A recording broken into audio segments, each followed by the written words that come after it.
नमस्कार देशवासियों, मैं हूं ऐश्वर्या कपूर और आप देख रहे हैं मेरे साथ पूछता है भारत। और जैसा कि हम आपको लगातार बता रहे हैं कि हर दिन भारत की जनता कितने भी सवाल पूछ ले, भारत की जनता चाहे 100 बार, 1000 बार, 1 लाख बार पूछ ले कि भाई हो क्या रहा है भारत की संसद में। भारत के सांसद, भारत के नेता, भारत के मंत्री कर क्या रहे हैं। विपक्ष से पूछो तो वो कहता है सरकार की जिम्मेदारी, सरकार से पूछ लो तो सरकार कहती है विपक्ष की जिम्मेदारी। तो जनता कहां जाए? जनता सिर्फ 4 महीने के लिए जनार्दन होती है। जब आपको वोट चाहिए तब आप हाथ जोड़ के, नतमस्तक होके, लमलेट होके जाके वोट मांगेंगे और वो आपका भगवान होगा। और उसके बाद ना उसकी बात, ना उसका मुद्दा, ना उसकी दिक्कत, ना कुछ। जनता के सामने कुछ नहीं होगा। क्यों? आप ये भूल जाते हैं नेताओं, और आप ये भूल जाते हैं दर्शक, आप भी भूल जाते हैं देशवासियों कि हर मिनट, हर क्षण अब लोकसभा और राज्यसभा आपके टीवी स्क्रीन पर है। आप देख सकते हैं कि आपका सांसद क्या कर रहा है। आप देख सकते हैं कि अगर आपके प्रदेश से कोई राज्यसभा का सांसद मनोनीत हुआ है तो वो क्या कर रहा है, हुड़दंग कर रहा है या फिर आपकी बात कर रहा है। जब आपका वोट मांगने आया था, जो उसने उस समय कहा था कि मैं आपकी बात उठाऊंगा, मैं आपके मुद्दे उठाऊंगा, आपकी दिक्कत उठाऊंगा, क्या वो कर रहा है या सिर्फ ड्रामा कर रहा है, या सिर्फ पर्चे उठा रहा है या पर्चे फाड़ रहा है? क्या वो सरकार से जवाब मांग रहा है और सिर्फ मांग रहा है या सरकार का जवाब सुन भी रहा है? देखिए, राजनीति अलग अलग तरीके की होती है। जैसे मैंने आपको कहा, चौसर की बाजी, चौसर की बाजी शतरंज की बाजी की तरह। कई बार घोड़ा 2.5 चाल चलता है तो रानी तीखा और टेढ़ा लंबे से लंबा मार पाती है, लेकिन सिपाही तो एक ही चाल चलता है और मारता भी टेढ़ा है। बात समझने की कोशिश ये करिए कि जब आपके पास आते हैं तो कहते हैं कि आपका विषय उठाएंगे, लेकिन संसद में आखिरकार होता क्या है? खेला होता है। क्या होता है? खेला होवे। ममता बनर्जी से लेकर मायावती तक, अखिलेश यादव से लेकर शरद पवार तक, और शिरोमणि अकाली दल के नेता प्रकाश सिंह बादल, सुखबीर बादल, हरसिमरत कौर बादल से लेकर लालू प्रसाद यादव तक, आखिरकार आपकी बात उठाता कौन है? ये पूछता है भारत कि कौन उठा रहा है आपके सवाल। क्या किसी को चिंता है कि कोविड की तीसरी लहर आने वाली है और क्या कुछ हो रहा है? क्या मोदी सरकार, क्या भारत के नए स्वास्थ्य मंत्री क्या कर रहे हैं? क्या किसी ने कोई सवाल पूछा? और अगर पूछा तो क्या जवाब लिया? क्या जानना चाहा कि मंत्री क्या बोलता है? क्या सरकार क्या कर रही है पूछने की चेष्टा की, कोशिश की? नहीं की। क्यों? क्योंकि जरूरी नहीं है। वो तो जब आपके पास वोट मांगने आएंगे दर्शकों, तब जरूरी है। जब सभाएं करेंगे रात को 11 बजे, 8 बजे बोलकर 3 घंटे का इंतजार आपको करा के, वो तब जरूरी है। राहुल गांधी, कांग्रेस पार्टी कहती रही कोविड में कुछ नहीं हुआ, कुछ नहीं हुआ, कुछ नहीं हुआ। लगातार बोलते रहे एक के बाद एक कि मोदी सरकार ने कोविड में कुछ नहीं किया। लेकिन जब मोदी सरकार ने मॉनसून सत्र के बाद पहला कोविड पर ऑल पार्टी मीटिंग बुलाया तो क्या कांग्रेस पार्टी मौजूद थी? क्या राहुल गांधी मौजूद थे? और जब मैं चीख के पूछूंगा तो बोलेंगे चीखता क्यों है? मैं पूछना चाहता हूं आपसे, आप बताएं, क्या सिर्फ आप दिखाने के लिए करते हैं? क्या वो सब ड्रामा था? आपके युवा मोर्चा, जी हां, यूथ कांग्रेस के नेता जो कर रहे थे, बीवी श्रीनिवास, क्या वो ड्रामा था? नहीं ना। तो फिर सवाल क्यों नहीं पूछा आपने? राहुल गांधी, आपके सांसदों ने सवाल क्यों नहीं पूछा? आप क्यों उस बैठक में नहीं थे जो बैठक हर एक भारतीय को डायरेक्टली सीधा असर करती। कोविड एक ऐसी बीमारी है, एक ऐसी लाइलाज चाइना के लैब में बनाई हुई बीमारी है जिसके साथ आपने समझौता किया है राहुल गांधी। तो क्या इसलिए आप सवाल नहीं पूछ रहे थे? आपके वरिष्ठ नेताओं ने आपको बताया कि राहुल गांधी, प्रियंका गांधी, सवाल पूछिए, नवजोत सिंह सिद्धू की कॉमेडी से निकलिए, पंजाब से ऊपर सोचिए, 2022 के यूपी और 2024 के भारत के बारे में सोचिए। क्या किया आपने? किया क्या? कुछ नहीं, बैठे रहे हाथ पे हाथ धर के, सोचा कि 22 पे दोबारा हाथ जोड़ के जाएंगे और कहेंगे कि मैंने कुछ नहीं किया क्योंकि सरकार ने मुझे मौका नहीं दिया। सरकार तो कह रही है पूछिए अपने सवाल। मैं हर दिन कहता हूं आप संतुष्ट नहीं है, आपका अधिकार है, ये जनता ने आपको अधिकार दिया है। Rahul Gandhi, Congress party, SP, BSP, left, जिसका एक भी सांसद है उसके पास बराबर का अधिकार है। आप जनता की नुमाइंदगी करते हैं, पूछिए सवाल। छोटे मोटे से नहीं, गृह मंत्री से पूछिए, कोई दिक्कत नहीं, जवाब मिलेगा। और अगर जवाब नहीं मिलेगा तो फिर आपकी बात के साथ हम रिलेट कर सकते हैं। लेकिन अभी तो आपका मन, आपके सवाल और जवाब भी नहीं लेंगे आप, और जब मंत्री जवाब देता है तो आप पर्चा फाड़ देते हैं। लेकिन आज एक बहुत ही भौचक्का कर देने वाला एक एपिसोड हुआ, एक चीज हुई। मैं आपसे पूछता हूं देशवासियों, ये बताएं कि आज आप मुझे बताइए कि कितने दिन हो चुके हैं नरेंद्र मोदी को प्रधानमंत्री बने? कितने साल हो चुके हैं? कितने महीने हो चुके हैं? नरेंद्र मोदी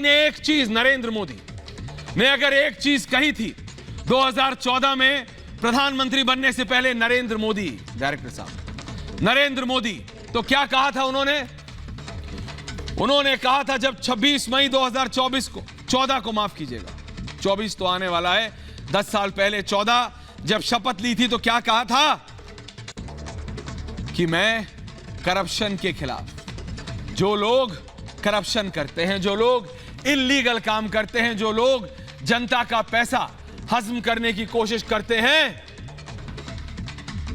मैं उनके खिलाफ हूं। वो डरे मुझसे, किसी और को डरने की जरूरत नहीं है मुझसे। यह किसने कहा था? प्रधानमंत्री नरेंद्र मोदी ने। और आज 2616 दिन, दोबारा बोल रहा हूं, अपराजिता सारंगी जी बीजेपी की सांसद हैं, 2616 दिन बाद आज कांग्रेस के सेल्फ प्रोक्लेम्ड वरिष्ठतम नेता राहुल गांधी ने क्या कहा, यह मैं नहीं, मैं खुद आपको सुनाऊंगा और फिर आप बताइएगा। जो 2616 दिन पहले देश के प्रधानमंत्री नरेंद्र मोदी ने कहा था और आज जो राहुल गांधी ने कहा है, उसमें क्या फर्क है? जी हां, आप ठीक सुन रहे हैं, 2616 दिन पहले और आज प्रधानमंत्री नरेंद्र मोदी, और आज राहुल गांधी ने जो कहा उसमें क्या फर्क है? और फिर मैं आगे की बहस और आगे के सवाल पूछूंगा। ये सुनिए कि राहुल गांधी ने आज नरेंद्र मोदी के प्रधानमंत्री बनने के 2616 दिन बाद क्या कहा है। राहुल गांधी, सुनिए जरा। सिंपल सी बात है, इंडियन पॉलिटिक्स को आप समझना चाहते हैं, अगर आप भ्रष्ट हैं, अगर आप चोर हैं, आपको डर लगेगा। मोदी से आप डरोगे। अगर आप भ्रष्ट नहीं हो, अगर आप चोर नहीं हो, मोदी से आपको बिल्कुल डर नहीं लगता, हंसी आती है। सिंपल सी बात है। दोबारा सुनाऊंगा आपको, दोबारा सुनिए, क्योंकि कई बार इतनी जल्दी बोल जाते हैं। अपराजिता सारंगी जी, निवेदन है आपसे, आप भी सुनिए और मैं दोबारा सुना रहा हूं। राहुल गांधी को सुनिए, क्योंकि यह बहुत महत्वपूर्ण है। आज जब बहस होगी ना तो लोग बोलेंगे नहीं, ऐसा नहीं कहा, इसलिए मैं दोबारा सुना रहा हूं। सुनिए प्लीज राहुल गांधी को दोबारा। सिंपल सी बात है, इंडियन पॉलिटिक्स को आप समझना चाहते हैं, अगर आप भ्रष्ट हैं, अगर आप चोर हैं, आपको डर लगेगा। मोदी से आप डरोगे। अगर आप भ्रष्ट नहीं हो, अगर आप चोर नहीं हो, मोदी से आपको बिल्कुल डर नहीं लगता, हंसी आती है। सिंपल सी बात है। तो क्या सुना आपने कि अगर आप भ्रष्ट हैं, अगर आप करप्ट हैं, अगर आपने कुछ गलत किया है तो आपको डरने की जरूरत है नरेंद्र मोदी से। ठीक सुन रहे हैं आप। ये किसने कहा? राहुल गांधी ने कहा। क्या कहा? कि अगर आप भ्रष्ट हैं, अगर आप करप्ट हैं, अगर आप गलत हैं तो आपको जरूरत है देश के प्रधानमंत्री नरेंद्र मोदी से डरने की। और क्या कहा था नरेंद्र मोदी ने 2616 दिन पहले? महीने बताओ। मैंने अपनी टीम से बोला था भाई मेरे को एग्जैक्ट महीने बता देना, गलत नहीं होना चाहिए, क्योंकि कई लोग कहते हैं कि हर चीज उनको पता होती है। ऐसा नहीं होता, महीना दिन में गड़बड़ हो जाती है। टीम को श्रेय देना चाहिए। तो हमारी टीम ने मुझे बताया कि 7 साल 1 महीना 28 दिन हो गए। अपराजिता जी, आप भी सांसद हैं, प्रधानमंत्री नरेंद्र मोदी को शपथ लिए हुए। 23 जुलाई 2021 को हो जाएंगे 7 साल 1 महीना 28 दिन, 85 महीने 28 दिन और 2616 दिन बाद राहुल गांधी को लग रहा है देशवासियों कि जो प्रधानमंत्री ने 2014 से पहले कहा था वो ठीक था, कि ना खाने दूंगा ना खाऊंगा, ना खाऊंगा ना खाने दूंगा। जो करप्ट हैं वो डरे मुझसे, जो गलत करते हैं वो डरे मुझसे, जो जनता का पैसा खाएंगे वो डरे मुझसे।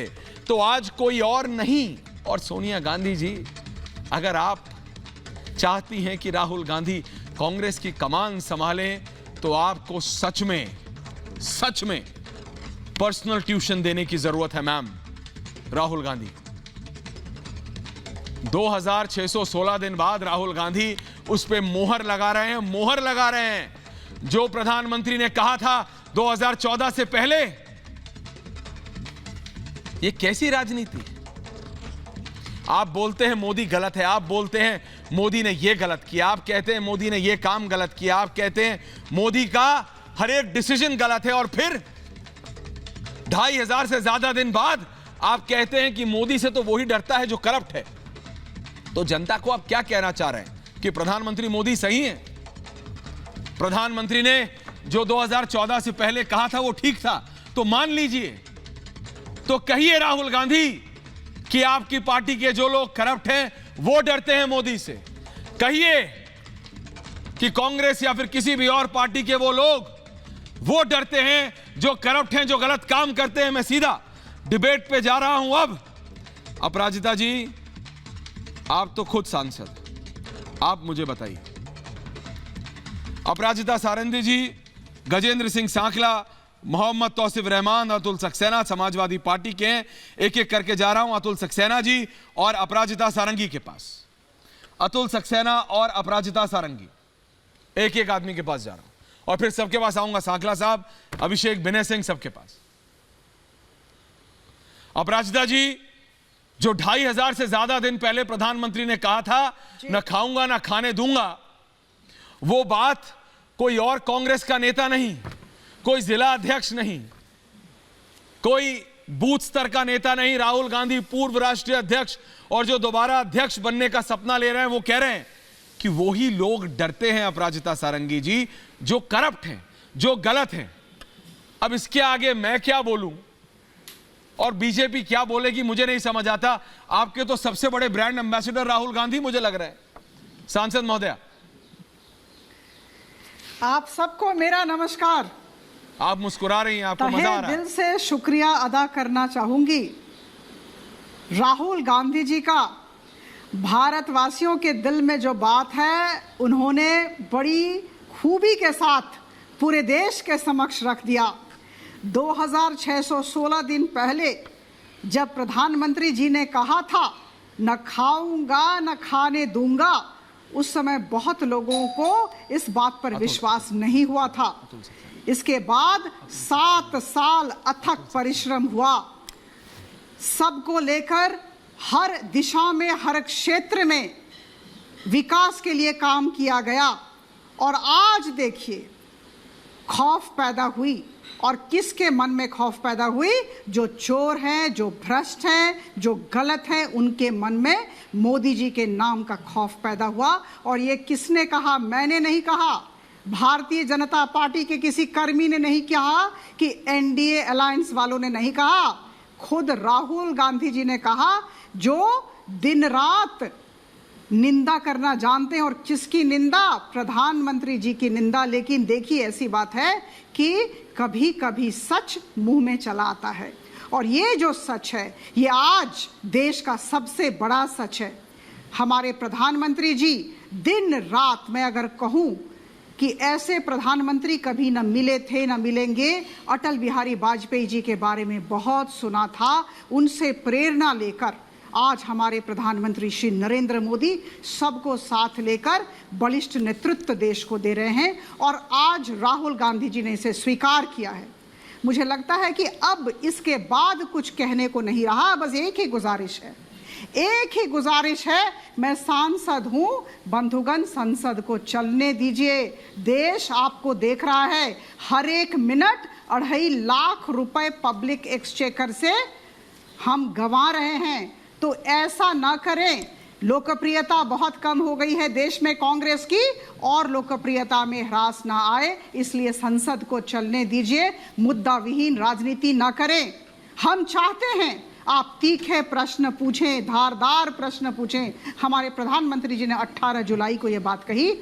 मानसून सत्र 19 जुलाई आरंभ हुआ, और हमारे प्रधानमंत्री जी ने एक दिन पहले कहा, और मैं बहुत जोर के साथ, बहुत आत्मविश्वास के साथ कहना चाहूंगी कि किसी भी प्रधानमंत्री के पास या किसी भी केंद्र सरकार के नेता के पास, किसी भी देश में, अन्य देश की बात कर रही हूं, ऐसा साहस नहीं होगा कि वो सामने आकर सारे सांसदों को अपराजिता जी, लेकिन आप समझ रही हैं क्या ये सिर्फ राहुल गांधी जो नरेंद्र मोदी की विनय सिंह, और उधर से पूरा मेरे साथ पैनल है, अतुल सक्सेना जी समाजवादी पार्टी के नेता हैं, अतुल सक्सेना जी, नहीं तौसिफ आ रहा हूं, तौसिफ एक एक के पास, सबके पास आऊंगा, सांकला जी आपके पास भी आ रहा हूं। लेकिन ये सिर्फ एक लौता नहीं, अगर वो मैं ग्राफिक्स के जरिए समझाऊं और फिर आपके पास आऊं अतुल जी और तौसिफ जी, कि किस तरह से नरेंद्र मोदी के खिलाफ पूरा विपक्ष एक बार फिर तौसिफ और अतुल जी 2019 की तरह कोशिश करने वाला है। ग्राफिक्स के जरिए दिखाने की कोशिश करेंगे हम। देखिए 2019 से पहले, तौसिफ सुन लीजिए आप, तौसिफ नाम ले रहा हूं जनाबे आली, थोड़ा इंतजार करिए, देखिए फिर पूरा समय मिलेगा। सांसद महोदया ने बोला आप लोगों के पास आऊंगा, फिर विनय सिंह से जवाब लूंगा। लेकिन एक तरफ मोदी और शाह हैं, एक तरफ प्रधानमंत्री और गृह मंत्री हैं, और दूसरी तरफ कौन है? शरद पवार, मायावती भी आ गई हैं, ममता बनर्जी, अखिलेश यादव, राहुल गांधी और पीछे चले गए हैं, अरविंद केजरीवाल, एमके स्टालिन। आप देखिए जो 2019 में करने की कोशिश की गई थी देशवासियों, वो दोबारा कोशिश हो रही है। क्या हो रही है? कि मोदी को अलग थलग कर दो। मोदी को 2019 कोविड की 3 लहर, एंटी इनकम्बेंसी होगा, यूपी का इलेक्शन अगर हार गए योगी तो क्या होगा? जैसे पहाड़ की चोटी से एक पत्थर आप गिराएंगे तो वो नीचे पहुंचते पहुंचते बड़ा होता रहता है, बड़ा होता रहता है। ये जो नीचे नाम है ना, यहां से लेके और यहां तक, स्टालिन, केजरीवाल, राहुल गांधी, अखिलेश यादव, मायावती, शरद पवार, ममता बनर्जी, ये इसी इंतजार में है विनय सिंह, इसी इंतजार में है कि लेट द बॉल रोल, कि एक बार हारना शुरू हो, हम सब इकट्ठे हो जाएंगे। लेकिन मैं आपसे पूछना चाहता हूं, और फिर अतुल जी, तौसिफ जी आपके पास आ रहा हूं, पूरा समय दूंगा आपको। विनय सिंह, मैं आपसे यह समझना चाहता हूं कि क्या एक ममता बनर्जी का उत्तर प्रदेश में इतना असर होगा, या एक अखिलेश यादव का महाराष्ट्र में असर होगा, या एक एमके स्टालिन का उत्तर प्रदेश, पंजाब, हरियाणा में वो असर होगा, और क्या चौटालास का तमिलनाडु, आंध्र प्रदेश, तेलंगाना में असर होगा? क्या वो प्रधानमंत्री के खिलाफ एक साथ अगर ये हारे हुए खिलाड़ी इकट्ठा हो जाएं तो क्या चुनौती दे पाएंगे? बहुत न्यूट्रली एनालाइज कीजिएगा इसे विनय सिंह। सांसद महोदया से इसलिए नहीं पूछ रहा हूं क्योंकि मैं न्यूट्रल रिस्पॉन्स चाहता हूं। क्या होता है राजनीति में, जब लोग पुराने होते हैं तो वरिष्ठ होते हैं। राहुल गांधी पहले ऐसे उदाहरण है कि पुराने हुए तो वरिष्ठ नहीं हो रहे हैं, गरिष्ठ हो गए हैं। बातें कभी कभी ऐसी करते हैं कि देश को हजम नहीं होता। इस बार उन्होंने जो बात कही वो उनके पार्टी को हजम नहीं हो रही। दूसरा मैं कहता हूं, देखिए बीजेपी की जीत के पीछे एक बड़ा कारण है कि बीजेपी का जो डिसिप्लिन है, और बीजेपी से अगर लड़ना है किसी पार्टी को तो उसको भी डिसिप्लिन होना पड़ेगा। डिसिप्लिन यानी का मतलब ये होता है कि मान लीजिए कि सांसद की ही कार्रवाई चल रही है और सांसद का केवल कि कार्यवाही का सीधा प्रसारण नहीं होता, आपके आचरण का भी सीधा प्रसारण होता है। तो आप सांसद में जब बैठे हैं तो जिसने आपको वोट दिया है, वोट देकर सांसद भेजा है, वो एक आपसे अच्छे आचरण की उम्मीद करता है। कुल मिला जुला कर ये है, कांग्रेस और जो पूरा विपक्ष है उसमें डिसिप्लिन लैकिंग है। और भारतीय जनता पार्टी से अगर आप लड़ना चाहते हैं तो बिना डिसिप्लिन के संभव नहीं है। और पूरा का पूरा विपक्ष दिए नहीं, आप कह रहे हैं विनय सिंह कि शरद पवार, एमके स्टालिन, ममता बनर्जी नहीं, लेकिन विनय सिंह एक काउंटर सवाल ये है कि अभी 4 महीने से कम में ममता बनर्जी ने मुंह की खिलाई है बीजेपी को बंगाल में हराया है। तो अगर ममता बनर्जी, शरद पवार, अखिलेश यादव, मायावती, चौटाला इकट्ठे हो जाएं और कहें कि हम मोदी और शाह की जोड़ी को टक्कर देंगे तो क्या वो सक्सेसफुल नहीं हो सकते? 2019 में हारे, लेकिन क्या 24 में टक्कर नहीं दे पाएंगे? भाई बड़ा वाजिब सवाल है। मैं कह रहा हूं कि बड़ा वाजिब सवाल है। मैं तो कह रहा हूं कि जनता का विश्वास ऐश्वर्य आपके आचरण के ऊपर तय होता है। चुनाव जीतने की बधाई, लेकिन चुनाव जीतने के बाद ममता बनर्जी ने जो आचरण प्रस्तुत किया है कि कहते हैं ना कि डेमोक्रेसी राइट टू लिव का अधिकार देता है। ममता बनर्जी देश की पहली ऐसी नेता है और उनकी टीएमसी ऐसी पहली पार्टी है जिसने राइट टू किल का अधिकार दे दिया।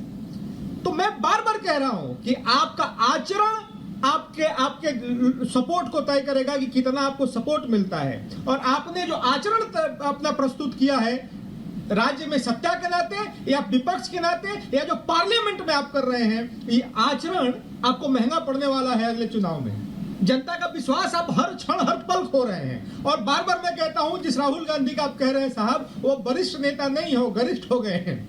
और गरिष्ठ का मतलब यह होता है कि हजम नहीं होता, वो सिस्टम में आपके जाकर के हजम नहीं हो पाता है। तो कई बातें उनकी ऐसी हैं कि जो देश को हजम नहीं होती, कई बातें विपक्ष को हजम नहीं होती, कई बातें उनकी पार्टी को हजम नहीं होती। तो बिना सोचे समझे, देखो ये लोग टाइम पास कर रहे हैं ऐश्वर्य भाई। राजनीति बहुत सीरियस अफेयर है और ये टाइम पास नहीं है, कोई पिकनिक नहीं है। लोग अपना जीवन देते हैं तब जाकर के राजनीति होती है। और ये राजनीति फिर जनोन्मुखी होती है। परिवार उन्मुखी राजनीति कहीं आपको ले नहीं जाएगा, ना आपकी पार्टी को ले जाएगा, ना इस देश को कहीं लेकर के जाएगा ऐश्वर्य भाई। तौसीफ, अब आ रहा हूं आपके पास। मैं चाहता हूं एक एक करके बोलिए। अब आप बोलिए, आप 2019 में सेम फॉर्मूले के साथ हार चुके हैं तौसीफ। ममता जी से लेके मायावती तक और बहन जी से लेके प्रकाश सिंह बादल तक और प्रकाश सिंह बादल से लेके राहुल गांधी तक सब एक साथ आके कोशिश कर चुके हैं, हार चुके हैं। तौसीफ, फिर वही कोशिश, हारेंगे तो नहीं? और फिर मैं जेडीयू के अभिषेक झा के पास जाऊंगा। बोलिए तौसीफ। ऐश्वर्या, मुझे बोलिए जनाब, पूरा समय एक एक करके। ऐश्वर्या भाई, मुझे आप थोड़ा कुछ मिनट दीजिएगा, मैं जवाब दूंगा, क्योंकि मैंने किसी को इंटरप्ट नहीं किया। कोई किसी को इंटरप्ट नहीं कर रहा, आराम से बात कर रहे हैं। बोलिए। डिबेट चल रहा है, लोग अपना अपना बात रख रहे हैं। देखिए, 2019 से लेकर अब तक जो भी चल रहा है, तो सबका एक मैंडेट है। बीजेपी को एक खूबसूरत सा मैंडेट मिला 2014 से लेकर 2021 में। आज भी बीजेपी खड़ी है क्योंकि मैंडेट था उनके पास। भले उन्होंने काम नहीं किया या चोरी किया, चकारी किया, कम्युनलिज्म फैलाया, राइट फैलाया, जो भी किया, पर वो एंड ऑफ द डे वो जनता वापस से डिसाइड करेगी 2024 में कि जो कहां खड़े हैं और नहीं खड़े हैं। मगर एक बहुत ही चिंताजनक वाली बात यह है ऐश्वर्या कि बहुत सारे मीडिया हाउस, में पब्लिक नहीं बात कर रहा हूं, बहुत सारे मीडिया हाउस और बहुत सारे जो बीजेपी के कार्यकर्ता हैं, जो बीजेपी के लीडर हैं, बड़े परेशान दिख रहे हैं कि इस बार ममता बनर्जी उभर कर आ रही है। जैसे कि आपके मुंह से शब्द निकला कि मुंह की खाई है बीजेपी ने 2021 में, वो असलियत है, तो सही बात है। मगर अगेन देखिए, सत्ता किसी का नहीं होता, सत्ता का कोई खरीदार नहीं होता। सत्ता जी ऐश्वर्या, सत्ता का कोई खरीदार नहीं होता और सत्ता किसी के बाप का नहीं है। सत्ता का एक ही राजा होता है जो चुनने वाला होता है, जिसको डेमोक्रेटिक हम कहते हैं, वो है जनता। 2021 में टीएमसी आया, हो सकता कभी बीजेपी आए, हो सकता कभी कांग्रेस आए, हो सकता कभी लेफ्ट फ्रंट रिटर्न आ जाए। मगर बात यह है कि मौजूदा परिस्थिति में यह है कि ममता बनर्जी अगर उभर रही हैं और अरविंद केजरीवाल, स्टैलिन हो या मायावती बहन जी हो या और भी अन्य कोई पॉलिटिकल पार्टी अगर सपोर्ट दे रहा है, तो क्या यह एंटी नेशनल हो जाएगा? क्या यह इंडियन आर्मी के खिलाफ होगा? जैसे होता है मतलब जैसे ही मोदी जी के खिलाफ कोई चला जाता है, सबसे पहले वो टेररिस्ट बन जाता है, एंटी नेशनल बन जाता है, और वो इंडिया के बिल्कुल खिलाफ चले जाता है। उसके अकाउंट में चाइना का पैसा दिख जाता है, उसके अकाउंट में इजराइल दिख जाता है, उसके पास पेगासस आ जाता है, और वो फौरन रातों रात मोहम्मद तौसीफुर रहमान से लश्कर तौयबा रहमान बन जाता है। तौसीफ, यही क्या बात सच्चाई है ऐश्वर्या तौसीफ, भाई। come on। और अब ये देखिए, अब जो ये पेगासस का लेके है, मैं आधे से चैलेंज करता हूं, मैं क्या? चैलेंज करता हूं कि आधे लोगों को पेगासस के बारे में पता भी नहीं होगा सिवाय मोदी को सपोर्ट अरे किसी को नहीं पता है भाई, है ही नहीं तो कहां से पता होगा। अपराजिता जी है ही नहीं, लेकिन मैं जेडीयू के अभिषेक झा के पास जा रहा हूं और उधर से सांकला साहब के पास जा रहा हूं। एक मिनट तौसीफ, आराम से। कांग्रेस, राजस्थान कांग्रेस के स्टेट सेक्रेटरी हैं सांकला साहब, और इधर से जेडीयू के अभिषेक झा। मैं पहले अभिषेक जी के पास जा रहा हूं, फिर सांकला साहब के पास आ रहा हूं। सांकला साहब, पहले तो मैं ऑन एयर आपसे माफी चाह रहा हूं, कई बार आप डिबेट पे आते हैं, समय कम हो जाता है, माफी चाहता हूं। मैं आपके पास आ नहीं पाता हूं, इसलिए मैं समय निकाल के पहले आपके पास आ रहा हूं, माफी चाहता हूं। लेकिन पहले मैं जा रहा हूं अभिषेक झा के पास। अभिषेक, आपको लगता है 2019 से पहले तो नीतीश जी का भी नाम था, आएंगे नहीं आएंगे, पलट जाएंगे, लेकिन अब साफ है मामला, आप तो बीजेपी के साथ हैं। लेकिन क्या ये सारी रीजनल पार्टीज, पवार, ममता, अखिलेश, माया मिलके टक्कर दे सकते हैं आप लोगों को कि नहीं? देखिए, जनता दल यूनाइटेड बीजेपी के साथ एनडीए में एक नेचुरल अलायंस पार्टनर के रूप में लंबे समय तक रहा है। आप सब लोगों ने उसको विटनेस किया है। रहा सवाल, आपने बहुत सारे रीजनल पार्टीज का नाम लिया, उनके नेताओं का भी नाम लिया। देखिए, ये सभी के सभी लोग 2024 की तैयारी में अभी से लगे हुए हैं, जद्दोजहद में है। देखिए, आमतौर पर कोई भी पार्टी जब चुनाव में जाती है ना ऐश्वर्या, तो किसी विचारधारा के साथ या विचारधारा के खिलाफ जाती है, किसी व्यक्ति विशेष के आपको लगता है कि जाना नहीं चाहिए। नहीं, आपने पिछले 8 सालों में विचारधाराएं देखी। एक खास अभिषेक, आपको इसलिए रोक रहा हूं कि जो आपने विचारधारा कहा ना, अगर आप 2000 में, जब मैं स्कूल से 2002 में स्कूल से बाहर निकला, तो उसके बाद विचारधारा की राजनीति, जब आप 11वीं 12वीं में होते हैं, 10वीं में होते हैं, किताबें पढ़नी शुरू करते हैं सिविक्स की। अपराजिता जी, आप तो फॉर्मर ब्यूरोक्रेट भी हैं, तो ऐसा होता था कि विचारधारा होती है, एक होती है राइट, एक होती है लेफ्ट, एक होती है सेंटर। पिछले 8-10 सालों में मुझे एक चीज दिखी है ना अगर अभिषेक जी, तो वो ये है कि विचारधारा डजंट मैटर। महाराष्ट्र आपके सामने है, बीजेपी ने भी जम्मू कश्मीर में जो पीडीपी के साथ किया था, वो कोई विचारधारा नहीं था। सुनिए अभिषेक जी, आपने विचारधारा कहा, मैं आपका शब्द उठा के आप ही के पास आ रहा हूं वापस। मैंने सिर्फ और सिर्फ अपराजिता जी को इसलिए क्यों किया, because she is a bureaucrat, उन्होंने पढ़ा है और वो जानती हैं कि किस तरह से मंत्री, और अब वो आज खुद संसद में है तो वो समझती हैं। लेकिन मैं ये कह रहा हूं अभिषेक कि विचारधारा फर्क नहीं पड़ता, विचारधारा नहीं, winnability is the only and the only. जीतना सिर्फ एक मूलभूत कारण है किसी भी अलायंस का, जीतो बस, साम दाम दंड भेद, जीतो। देखिए, मुद्दे तो होते हैं ना अपूर्व,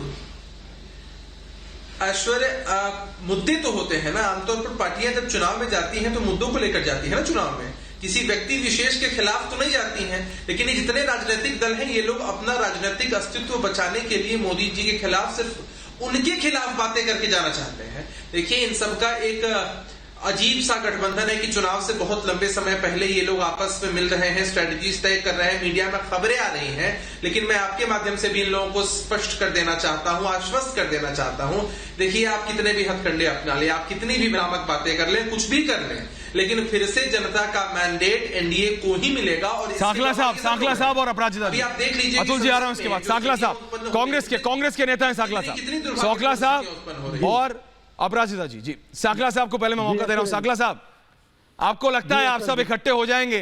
पहले तो ये मैं आपसे जानना चाहता हूं, राहुल गांधी ने 2500 दिन बाद यही कहा सांकला साहब जो प्रधानमंत्री ने 2014 में कहा था, तो 2500 दिन बाद क्यों जागे हैं राहुल गांधी?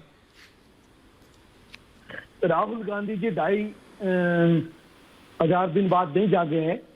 सच्चाई ये है कि जिस तरह का माहौल अभी देश के अंदर चल रहा है, कि जो भी भारतीय जनता पार्टी के खिलाफ, नरेंद्र मोदी जी की सरकार के खिलाफ कोई बयान देता है, कुछ भी कहता है, कोई फैक्ट दिखाने की कोशिश करता है, उनके किए गए कृत्यों को जनता सांकला साहब, सिर्फ सांकला साहब और मैं एक मिनट, ईडी के सांकला साहब मेरे को आपसे पूछना पड़ेगा क्योंकि आप कांग्रेस के नेता हैं। राहुल गांधी ने क्या कहा? पॉइंट बाय पॉइंट आते हैं। सांकला साहब, क्या कहा राहुल गांधी ने? सांकला साहब, दर्शक देख रहे हैं, देखिए, दर्शक है, वो वोटर किसी का भी हो सकता है, हमारा दर्शक है। मैं आपसे पूछ रहा हूं क्या कहा राहुल गांधी ने आज, आप मुझे बताइए क्या कहा सर? राहुल गांधी ने क्या कहा जनाब? यही कहा कि जो गलत करेगा, जो गुनाह करेगा, उसको डरने की जरूरत है। किससे? मैं ये कह रहा हूं कि नहीं, शब्द मत कहिए। देश के प्रधानमंत्री थे। हाँ, देश के प्रधानमंत्री ने 2014 में क्या कहा था? देश के प्रधानमंत्री के आंख के ऊपर ये चश्मा है, जो भारतीय जनता पार्टी का गलत काम करने वाला है उसके खिलाफ कोई कार्रवाई नहीं है। सांखला जो साहब, भारतीय जनता पार्टी के खिलाफ बोलता है, केंद्र की सरकार के खिलाफ बोलता है, उसके यहाँ छापे डाले जाएंगे, चाहे वो दैनिक राजनेता भास्कर हैं। हो, चाहे वो मीडिया हाउसेज हो, चाहे वो नेता हो। आज बड़े बड़े लोग हैं, राम मंदिर के नाम पर चंदा चोरी करके हजारों करोड़ रुपए का चूना लगा रहे हैं। प्रधानमंत्री के मुंह से शब्द नहीं निकलता। ऑक्सीजन की कमी की वजह से आज हजारों लोगों ने जान दे दी, प्रधानमंत्री के मुंह से शब्द नहीं निकलता। रेमडेसिविर की कमी से लोगों ने जान दे दी, प्रधानमंत्री के मुंह से शब्द नहीं निकलता। केवल उन लोगों के खिलाफ जिसने लाशें छाप दी, अपराजिता सारंगी, जिसने दिखाई अपराजिता जी पड़ी है, वो कह रहे हैं कुत्तों के कि राहुल गांधी ने जो कहा वो बिल्कुल ठीक है, और जो प्रधानमंत्री ने कहा था उससे अलग है, उसका मतलब अलग है। शब्द गलत हो सकते हैं लेकिन मतलब अलग है। अपराजिता सारंगी जी, आप तो सांसद हैं, देश की कार्रवाई के राहुल गांधी के साथ संसद देश में देश के लिए बहुत घातक है। आज ठीक, बड़ी हास्यास्पद अतुल जी को स्थिति है। डालेंगे जी। बड़ी बोलिए मैम। विचित्र स्थिति है, और इस विचित्रता को मैं हास्यास्पद की संज्ञा देना चाहती हूं। बड़ी विचित्र और हास्यास्पद स्थिति है। केंद्र सरकार बैठी है विपक्षी दलों से प्रश्न लेने के लिए। हम चाहते हैं कि विपक्षी दल राहुल गांधी जी हमारी प्रशंसा कम करें, हमारे मोदी जी की प्रशंसा कम करें, कोरोना के विषय में बातचीत करें, हमें पूछें कि हम कोरोना की हैंडलिंग कैसे कर रहे हैं और तीसरी लहर की दिशा में क्या काम कर रहे हैं। हम चाहते हैं, हम आमंत्रित करते हैं प्रश्न। हम चाहते हैं, अतुल जी बोलने दीजिए, मैं आऊंगा। अतुल जी वेट, आपके पास आऊंगा। ये हमें अर्थव्यवस्था एक के ऊपर एक नहीं, प्लीज वेट, पेगासस के विषय में पूछें, पेट्रोल डीजल के दरदाम के विषय में पूछें। लेकिन दुख की बात यह है कि न इनके पास तथ्य है, न तर्क है, न प्रश्न है। ये सारे शब्दहीन है। ममता बनर्जी जी कलकत्ता छोड़कर 5 दिन यहाँ आ रही हैं दिल्ली। हम सब दिल्ली में बैठे हुए हैं, दिल्ली आ रही हैं और गुफ्तगू चल रही है किस तरह आदरणीय प्रधानमंत्री जी के विरुद्ध खड़े हों। लेकिन मैं बहुत आत्मविश्वास के साथ कहना चाहती हूं, एक देश की नागरिक के तौर पर, भारतीय जनता पार्टी की प्रवक्ता होने के नाते नहीं, कि जितने भी खेमे बन जाएं, जितनी भी गुटबाजी हो, जितनी बार शरद पवार जी के घर पर मीटिंग हो, यशवंत सिन्हा जी बुलाएं मीटिंग, कितने भी रंगमंच हो, आदरणीय प्रधानमंत्री जी के समक्ष खड़े नहीं हो सकते हैं। स्कोर बोर्ड देखते रहिए। 1980 के दशक में हम 3 सांसद थे और उसके बाद से भारतीय जनता पार्टी अतुल सक्सेना जी, आपको लगता है सहयोगियों कि अखिलेश यादव महाराष्ट्र, बिहार, किया जा रहा है, छत्तीसगढ़ और बंगाल में जिता सकते हैं? 303 अपराजिता जी, मैं आपका पॉइंट समझ गया मैम। मैं जा रहा हूं सीधा समाजवादी पार्टी के नेता, माफ कीजिएगा अतुल सक्सेना जी, आप मुझे बताइए, मैं आपसे पूछ रहा हूं बहुत, ले लिया नहीं आप सब कुछ बोलिएगा। क्या अखिलेश यादव, नेताजी को मालूम था कि यूपी मैक्सिमम बिहार उनका गढ़ है, वो वहां पे अपना बोलबाला कर सकते हैं? क्या आपको लगता है अखिलेश यादव बंगाल से लेकर महाराष्ट्र तक असर डाल सकते हैं और प्रधानमंत्री और अमित शाह की जोड़ी को टक्कर दे सकते हैं 2024 में? अतुल जी आप भी बताइए, क्यों नहीं दे सकते? मैं आपसे, ऐश्वर्या जी, मैं कैसे देंगे ये समझाने की कोशिश? अखिलेश यादव जी कैसे देंगे? क्यों नहीं टक्कर दे सकते? कैसे? अखिलेश यादव जी एक युवा चेहरा है। सुनिए, अब आपने पूछा तो सुन भी लीजिए जी। क्या उम्र है उनकी? अखिलेश यादव जी एक युवा चेहरा है। क्या 2012 से 2000, अरे यार सुन तो लो भाई। नहीं यार, नहीं सर, तो लीजिए। मैं आपसे पूछ रहा हूँ जनाब अली, क्या उम्र है? आपने कहा युवा नेता है। 2017 तक के उनके मुख्यमंत्री के, नहीं पहले आप युवा की डेफिनेशन यहाँ पे को बता दीजिए, आप कितनी उम्र तक के आपकी डेफिनेशन राहुल गांधी वाली है? क्या मोदी जी को युवा मानते हैं? डेफिनेशन राहुल गांधी वाली है तो मैं शांत हूं। क्या आप मोदी जी को युवा मानेंगे? मैं युवा नहीं हूं। आप मोदी जी को युवा की भी संज्ञा दे दें। मैं तो अपने आप को युवा नहीं मानता। आप अखिलेश यादव जी को युवा माने ना माने, पर आप मोदी जी को जरूर युवा मान लेंगे, ये मेरा विश्वास है। किसने कहा? की आस्था अतुल जी, किसने कहा? मोदी जी। मैं तो अपने आप को नहीं मानता साहब। आजकल आपको पता है अतुल जी, अपराजिता जी, अतुल जी, अतुल जी, जब 20, 21 साल के बच्चे, सुनिए Atul ji, relax, Atul ji relax, debating कोई लड़ थोड़ी रहे हैं, शमशीर से तलवार क्यों निकाल लेते हैं आप? अखिलेश यादव जी, सुनिए, अखिलेश यादव जी से जितनी उम्मीद मेरे को थी उतनी शायद आपको भी नहीं थी जब वो मुख्यमंत्री बने थे, और ये मैंने उनको पर्सनली कहा था, मैं फ्रैंकली बता रहा हूं आपको, फ्रैंकली, जब मैं एक अंतर्राष्ट्रीय संस्था में था, हिंदुस्तान के बाहर था, सुन लीजिए, तब मैं उनसे तब मैं जब, अरे सुनते नहीं है यार आप लोग, आपके साथ दिक्कत है, सुनेंगे नहीं, फेडर डाउन, सुनिए भाई क्या कह रहे हैं आप, क्या कह रहे हैं, सुनिए भैया, रिलैक्स अतुल जी, अभी तक आपको पोजीशन नहीं दी है समाजवादी पार्टी में अखिलेश यादव ने, रिलैक्स कीजिए, इस तरह से करेंगे तो नहीं, वो बहुत ही अलग तरीके के नेता है। मैं सिर्फ ये कह रहा हूं कि जनता को अखिलेश यादव से, उत्तर प्रदेश की जनता को बहुत उम्मीद है।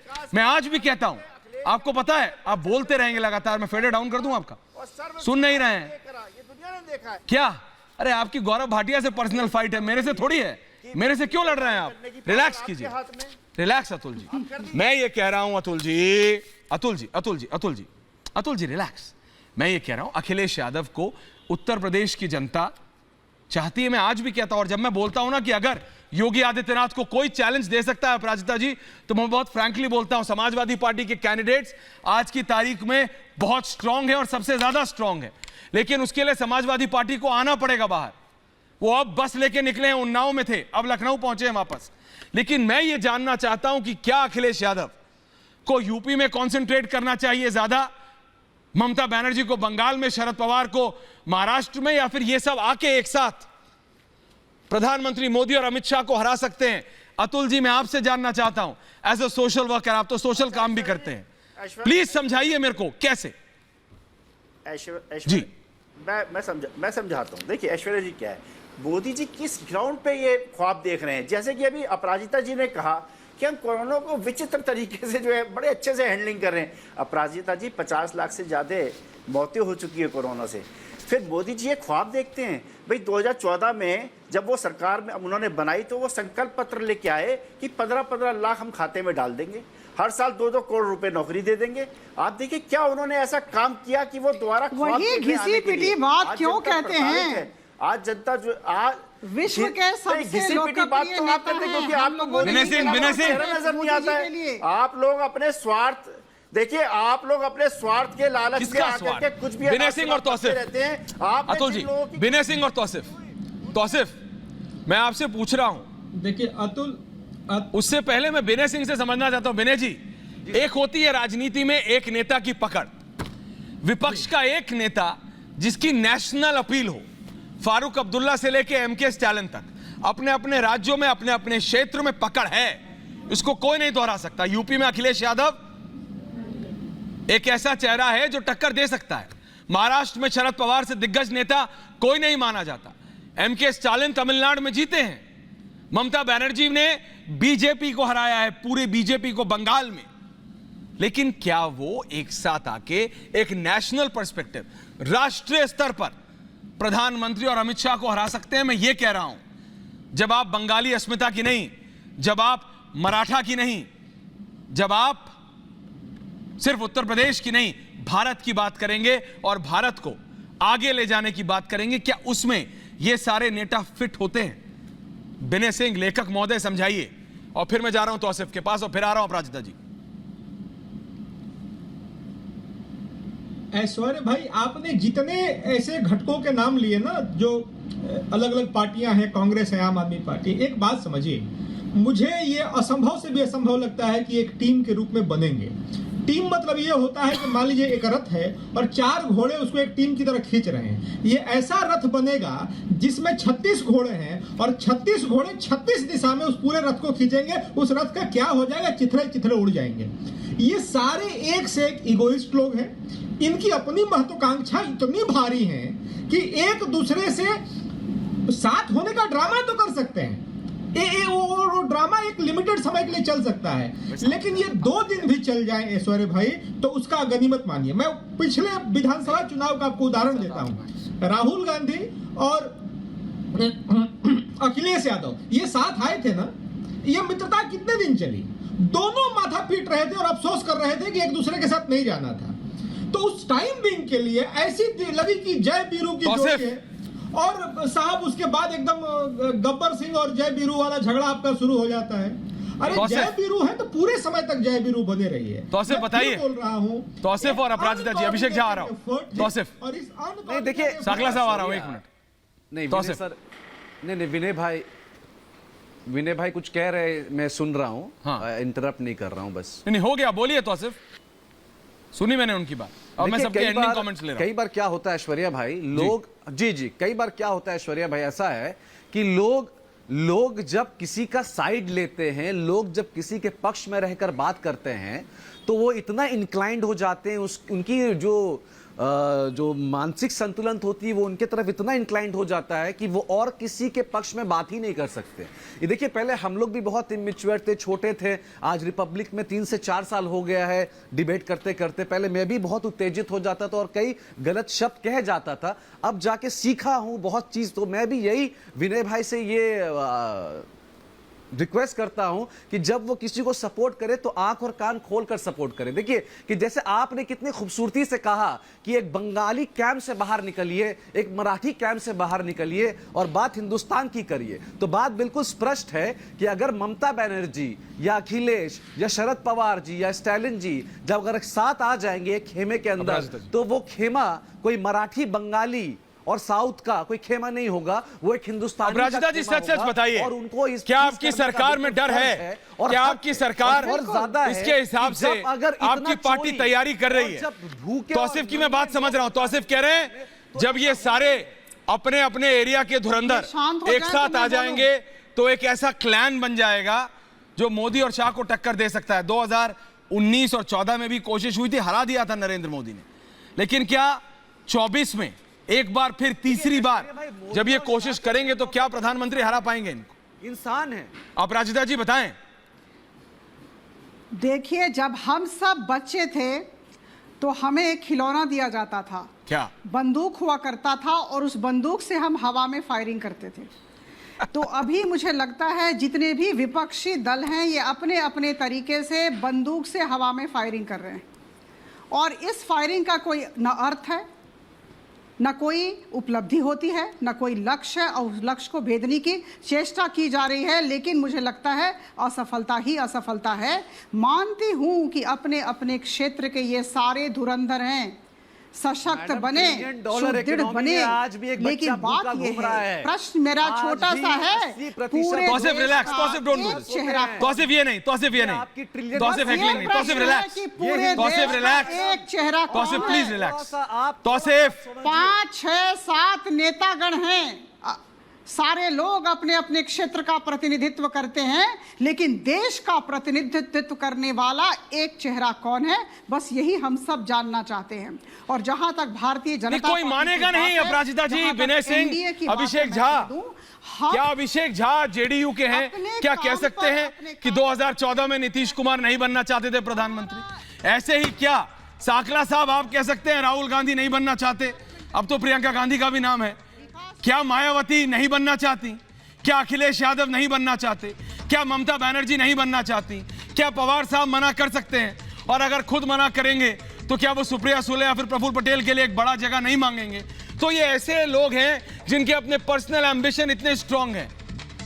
ममता बनर्जी कहां से निकली? कांग्रेस से अलग हुई किस लिए? शरद पवार कांग्रेस से अलग हुए किस लिए? ये आप सबको पता है। फिर कह रहा हूं, अपने अपने क्षेत्र के धुरंधर हैं, लेकिन प्रधानमंत्री देश का नेतृत्व करने के लिए क्षेत्रीय राजनीति से ऊपर उठना पड़ता है, राष्ट्र सर्वोपरि करना पड़ता है।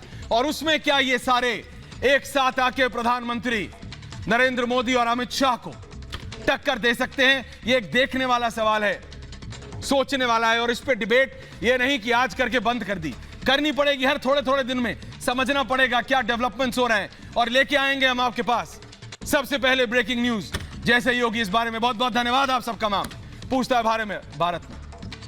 अपराजिता जी आपका।